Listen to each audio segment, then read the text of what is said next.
சாய்பாபாவின் 11 உறுதிமொழிகள். 1. சீரடியில் காலடி படும் பக்தனுக்கு வரும் ஆபத்து விலகிவிடும்.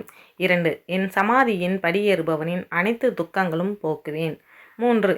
இவ்வுலகை விட்டு என் பூத உடல் மறைந்தாலும் பக்தன் அழைத்தால் ஓடி வருவேன். 4. திடபக்தி, நம்பிக்கை, விசுவாசத்துடன் யாசிப்பவன் ஆசையை என் சமாதி பூர்த்தி செய்யும். 5. இன்னும் நான் உயிருடன் இருக்கிறேன் என்று எப்பொழுதும் உணரவும். இதனை சாத்தியம் என்றறிந்து அனுபவம் பெறுவேன். 6.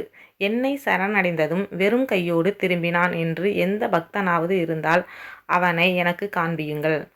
7. பக்தர் என்னை எப்படிப்பட்ட பக்தியுடன் உணர்கிறானோ அப்படிப்பட்ட அனுபவங்கள் அவனுக்கு தருவேன். 8. எப்பொழுதும் உங்கள் சுமைகளை நான் சுமைக்கிறேன். என் வாக்கு பொய்யாவதில்லை. 9. நீங்கள் கேட்பது எல்லாம் நான் கொடுப்பேன். என் உதவியையும் அருளையும் அள்ளித்தர நான் காத்திருக்கிறேன். 10. பக்தியுடன் என் மொழிகளை மனதில் ஏற்பவனுக்கு நான் கடன்பட்டவன் ஆவேன். 11. என் திருவடிகளை அடைந்த பக்தன் பெரும் பாக்கியவான் ஆவான்.